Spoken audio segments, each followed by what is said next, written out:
नमस्कार, मैं डॉक्टर रेणु कुमारी आज के इस वीडियो में आप सबका स्वागत करती हूँ। आज हम शेमुशी भाग 2 कक्षा 10 का नवमा पाठा सूक्त्या का अध्ययन करेंगे। सूक्त्या का अर्थ है सुंदर या मधुर वचन। पाठ प्रारंभ करने से पहले मेरा निवेदन है कि जो लोग नए हैं कृपया मेरे चैनल को सब्सक्राइब करना ना भूलें। तो आइए यहाँ सूक्तियाँ के माध्यम से सरस और सरल भाषा में प्रयुक्त जो प्रेरणाप्रद ज्ञान है उसका ग्रहण करते हैं। तो पहला श्लोक है, पिता यच्छति पुत्राय बाल्ये विद्याधनं महत्, पिता अस्य किं तपस्तेपे इति उक्ति तत्कृतज्ञता। आइए इसका अन्वय देखते हैं। पिता पुत्राय बाल्ये महत् विद्याधनं यच्छति, अस्य पिता किम तपः तेपे इति उक्तिः तत्कृतज्ञता।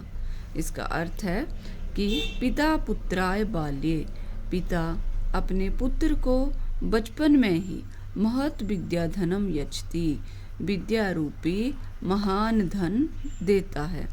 अस्य पिता किम तपः तेपे, इसके पिता ने क्या तप किया है। इति उक्ति ही तत्कृतज्ञता, यह कथन ही उस पिता के प्रति कृतज्ञता है, अर्थात उस पिता की तपस्या का फल है। अर्थात कि पिता अपने पुत्र को बचपन में ही विद्या रूपी महान धन देता है। और इसके पिता ने, जब कोई ये कहता है कि इसके पिता ने क्या तप किया है, मतलब एक प्रश्नवाचक चीज नहीं है, मतलब एक प्रशंसा में जब कहते हैं ना कि क्या कार्य किया वाह, तो उस अर्थ में है कि इसके पिता ने क्या तप किया है। यह कथन ही उस पिता के प्रति कृतज्ञता है, अर्थात उस पिता की तपस्या का फल है। श्लोक नंबर 2, अवक्रता यथा चित्ते तथा वाची भवेद यदि, तदेवाहु महात्मानः समत्वम इति तथ्यतः। इसका अन्वय देखते हैं। अन्वय है, यथा अवक्रता चित्ते भवति तथा यदि वाची भवेत्, महात्मानः तथ्यता तदेव समत्वम इति आहु। अर्थात यथा वक्रता चित्ते भवति, कि जैसी सरलता मन में है, तथा यदि वाची भवेत्, वैसी ही यदि वाणी में है, वाणी में हो, तो महात्मानः तथ्यतः, तो महान लोग उसे तदेव समत्वम, सच्चे अर्थों में समत्व कहते हैं। इति आहु, ऐसा कहते हैं। क्या कहते हैं कि जैसी सरलता, यथा अवक्रता, जैसी सरलता मन में है, तथा चित्ते भक्ति, वैसी ही यदि वाची भवेद, वाणी में हो, तो महात्माना, महात्मा लोग उसे सच्चे अर्थों में समत्व कहते हैं। अर्थात मन और वाणी दोनों में सरलता ही सच्चे अर्थों में समत्व कहलाती है। कहने का अभिप्राय यह है कि मन और वाणी में एक जैसी ही समानता होनी चाहिए। ऐसा नहीं कि मन में कुछ और है और वाणी में कुछ और है। श्लोक नंबर 3, त्यक्त्वा धर्मप्रदां वाचं परुषां यो अभ्युदीर्येत्, परित्यज्य फलं पक्वं भुङ्क्ते अपक्वं विमूढधि। अन्वय है, यह धर्मप्रदां वाचं त्यक्त्वा परुषां वाचं अभ्युदीर्येत्, सः विमूढधि पक्वं फलं परित्यज्य अपक्वं फलं भुङ्क्ते। अर्थ है, जो व्यक्ति धर्मनिष्ठ वाणी को छोड़कर कठोर वाणी बोलता है, वह मूढ़मति मूर्ख पके हुए फल को छोड़कर कच्चे फल को खाता है। अर्थात मधुर वाणी ना बोलकर कड़वी वाणी बोलना ठीक वैसा ही है जैसे पका हुआ मीठा फल छोड़कर कच्चा कड़वा फल खाना। यह बुद्धिमानी नहीं है। अर्थात कि जो धर्म पूर्वक, जो धर्मनिष्ठ वाणी को छोड़कर, कैसे वाणी बोलता है, कठोर वाणी, जो अच्छी बातें नहीं करता है, गुस्सा करता है या गाली गलौज करता है, ऐसी वाणी बोलता है, वो मूढ़मती व्यक्ति, वो मूर्ख व्यक्ति कैसा है कि पके हुए फल को छोड़कर कच्चे फल को खाता है, कि जहाँ उसे फ़ायदा होना हो वहाँ उसे नुकसान हो जाता है। यह अभिप्राय है। श्लोक नंबर 4। विद्वांस एव लोके अस्मिन् चक्षुष्मन्तः प्रकीर्तितः अन्येषां वदने ये तु ते चक्षुर्नाम्नि मते। इसका अन्वय देखते हैं। अस्मिन् लोके विद्वांसा एव चक्षुष्मन्तः प्रकीर्तितः अन्येषां वदने ये चक्षुषीस्ते ते तु चक्षुनाम्नि मते। इसका अर्थ देखते हैं। अर्थ है, अस्मिन् लोके, इस संसार में, विद्वांसा एव, विद्वान ही, चक्षुष्मन्तः, चक्षुष्मान या दृष्टि संपन्न, प्रकीर्तिता, कहे गए हैं, कि इस संसार में जो विद्वान लोग हैं वो ही चक्षुष्मान माने गए हैं या दृष्टि संपन्न कहे गए हैं। अन्य शाम बदने, अन्य लोगों के, कैसे, कौन अन्य लोग, अज्ञानी व्यक्तियों के बदने या चेहरे पर, ये चक्षुषी स्तः, दिखने वाली ये दो आंखें तो केवल क्या हैं, चक्षु नामनी मते, केवल नाम मात्र की आंखें हैं, कि इस संसार में विद्वान ही दृष्टि संपन्न कहे गए हैं, अन्य लोगों के, अज्ञानी व्यक्तियों के चेहरे पर दिखने वाली ये दो आंखें तो केवल नाम मात्र की आंखें हैं। श्लोक नंबर 5। यत् प्रोक्तं येन केनापि तस्य तत्त्वार्थ निर्णयः कर्तुं शक्यो भवेत् येन स विवेक इति रीतः। इसका अन्वय है, येन केन अपि यत् प्रोक्तं तस्य तत्त्वार्थ निर्णयः येन कर्तुं शक्यः भवेत् सः विवेकः इति ईरितः।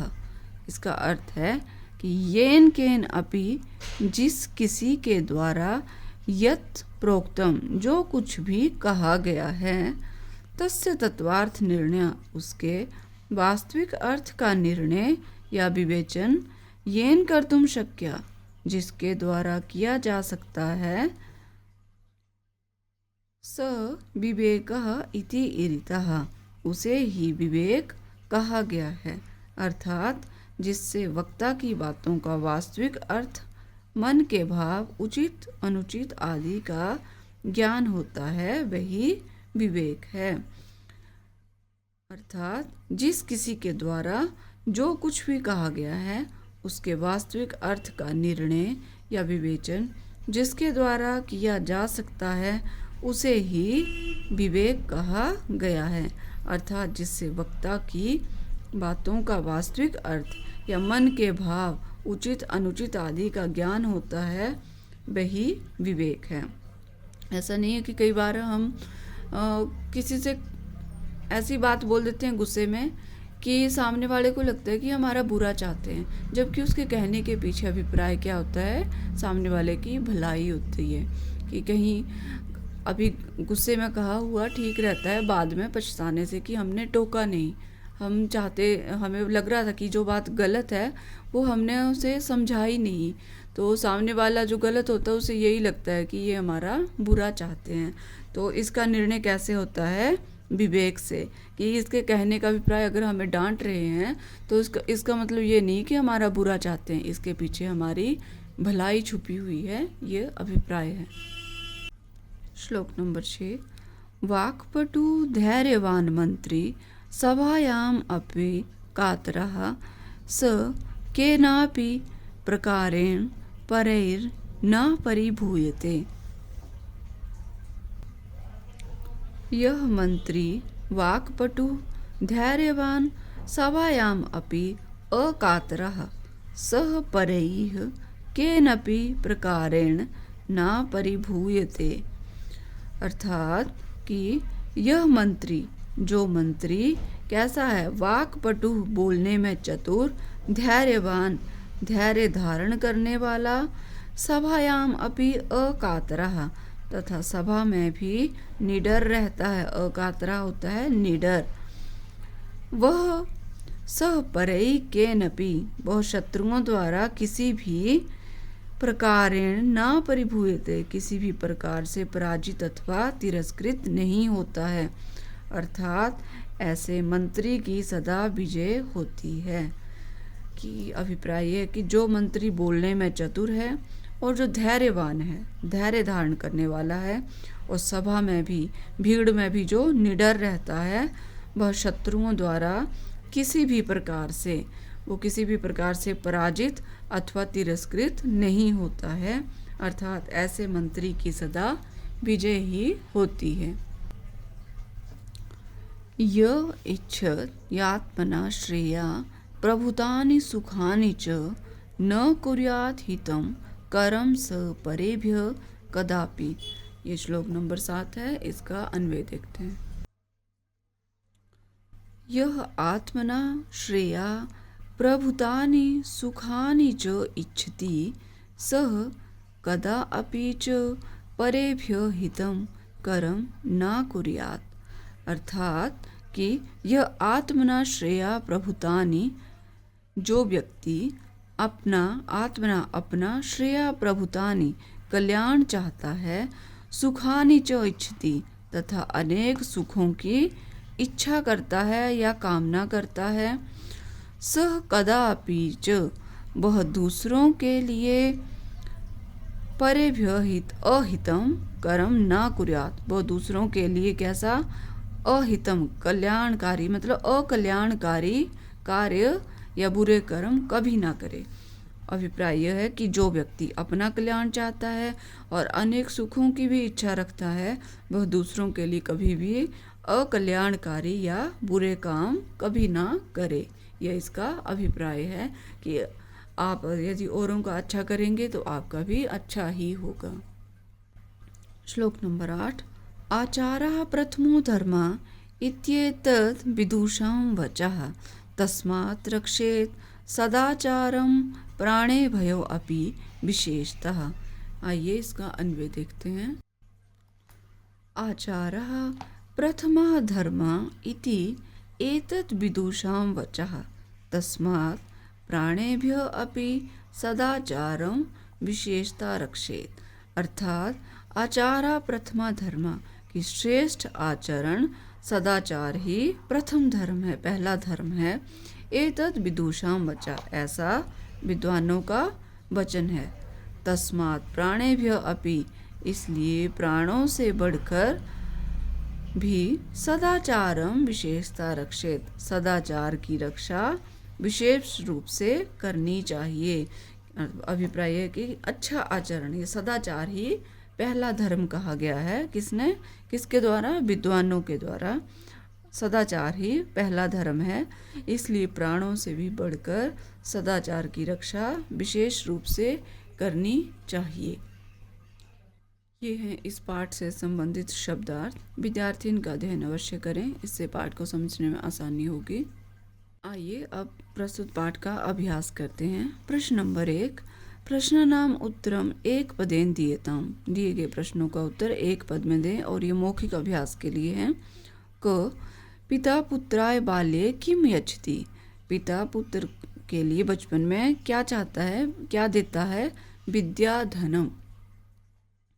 विमूढ़धि कीदृशीं वाचं परित्यजति धर्म प्रदाम्। अस्मिन् लोके के एव चक्षुष्मन्ता प्रकीर्तिता। इस लोक में कौन है जो आंखों वाले माने गए हैं? विद्वांसः। प्राणे भयो अपि कः रक्षणीय। प्राणों से बढ़कर भी किसकी रक्षा करनी चाहिए? सदाचारः। आत्मना श्रेया इच्छन् नरा कीदृशं कर्म न कुर्यात्। अपना श्रेय चाहने वाला व्यक्ति क्या कर्म नहीं करे, कौन सा काम नहीं करना चाहिए? अहितम, उसे दूसरों का अहित नहीं करना चाहिए। वाची किम भवेत। वाणी कैसी होनी चाहिए? अवक्रता, अर्थात सरलता से युक्त होनी चाहिए। प्रश्न नंबर 2। स्थूल पदानि आधृत्य प्रश्न निर्माणं कुरुत। जो मोटे अक्षरों में पद दिए गए हैं उनके स्थान पर प्रश्नवाचक जो पद है उसका निर्माण करें और इसे प्रश्नवाचक वाक्य बनाएं।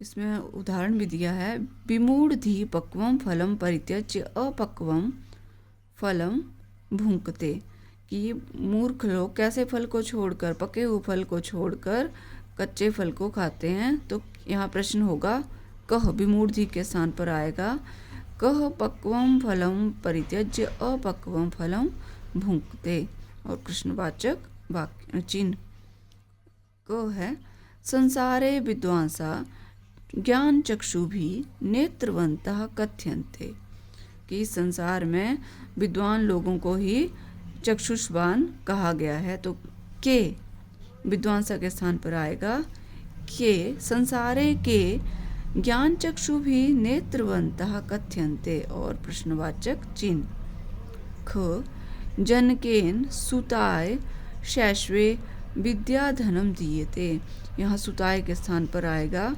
कस्मै, जनकेन कस्मै शैश्वे विद्याधनम दीयते। ग, तत्वार्थस्य निर्णयः विवेकेन कर्तुं शक्यः, यहाँ तत्वार्थस्य के स्थान पर प्रश्नवाचक पद आएगा कस्य निर्णयः विवेकेन कर्तुं शक्यः, और प्रश्नवाचक चिन्ह धैर्यवान लोके परिभवम न प्राप्नोति, यहाँ लोके के स्थान पर आएगा कुत्र, धैर्यवान कुत्र परिभवम न प्राप्नोति, और आएगा प्रश्नवाचक चिन्ह आत्मकल्याणम इच्छन नरः परेशान अनिष्टम न कुर्यात्, यहाँ परेशान के स्थान पर आएगा केशाम, आत्मकल्याणम इच्छन नरः केशाम अनिष्टम न कुर्यात्, और प्रश्नवाचक चिन्ह।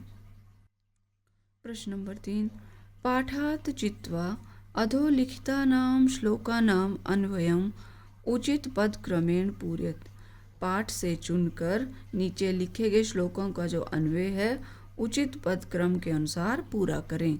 जैसे अन्वय किया है उसी के आधार पर इनकी पूर्ति करनी है। पिता पुत्राय बाल्ये महत् विद्याधनं यच्छति, अस्य पिता किं तपः तेपे इत्युक्तिः तत्कृतज्ञता, येन केनापि यत् प्रोक्तं तस्य तत्त्वार्थ निर्णयः येन कर्तुं शक्यः भवेत् सः विवेकः इति ईरितः। ग, य आत्मना श्रेया प्रभुतानि सुखानि च इच्छति परेभ्यः अहितं करम कदापि च न कुर्यात्। ये है अन्वय, रिक्स्थान के आधार पर पूर्ण कर दिया है। प्रश्न नंबर 4, अधोलिखितम् उदाहरणं द्वयं पठित्वा अन्येषां प्रश्नानाम् उत्तराणि लिखत।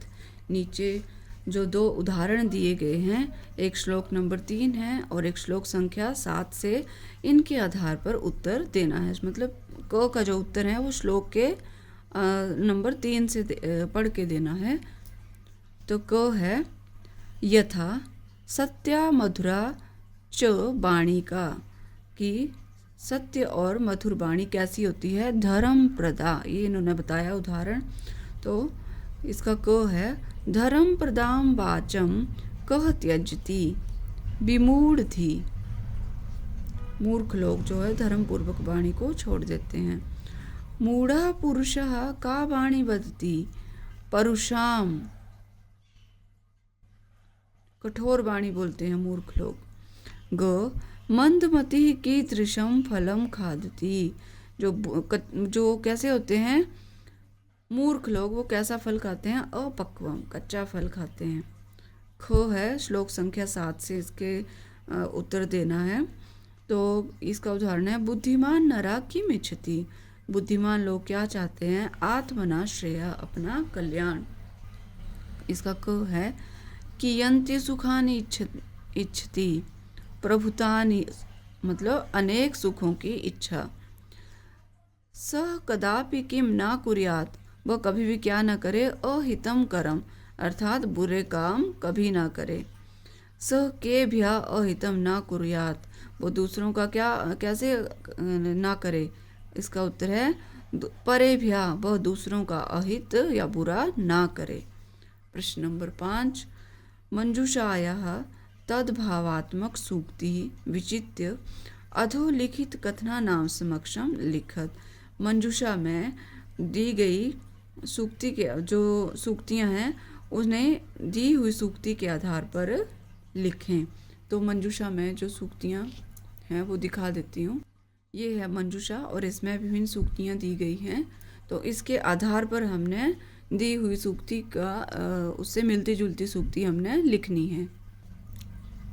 को है विद्याधनम महत्, अर्थात विद्याधन महान होता है। तो मंजूषा से हम सूक्ति लिखेंगे कि विद्याधनम सर्वधन प्रधानम, जो इससे मिलती जुलती सूक्ति है वो लिखेंगे कि विद्याधनम सर्वधन प्रधानम, अर्थात विद्या रूपी धन श्रेष्ठ धन है।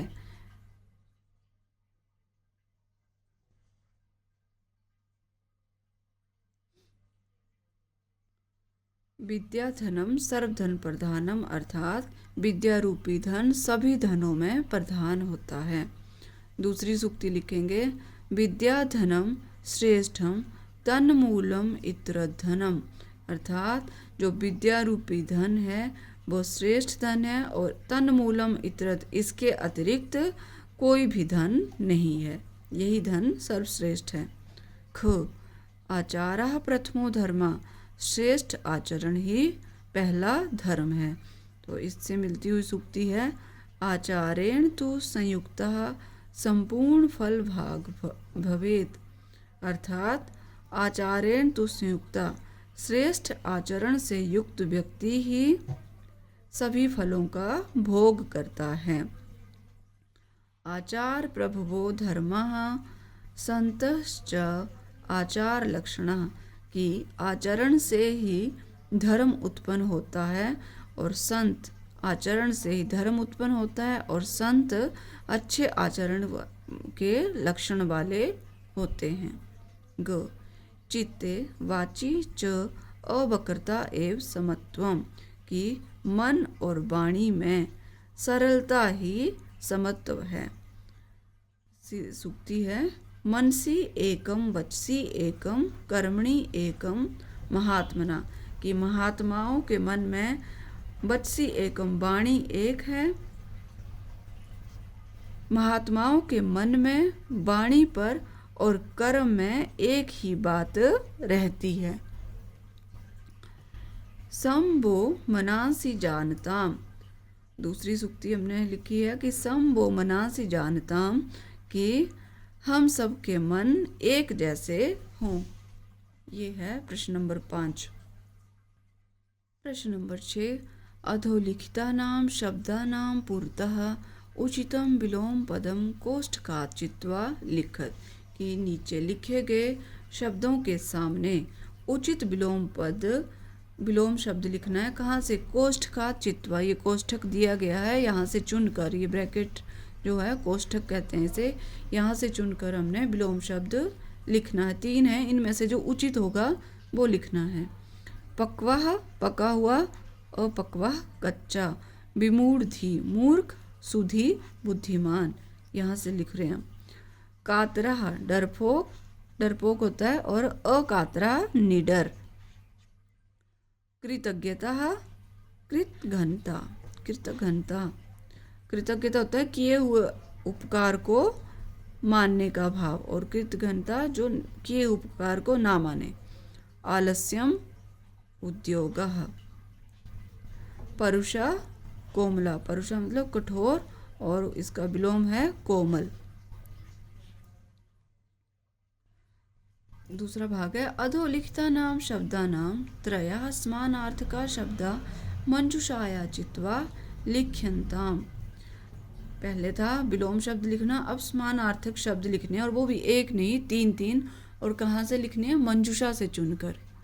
ये है मंजूषा, यहाँ से हमने 3-3 समानार्थक शब्द लिखने हैं।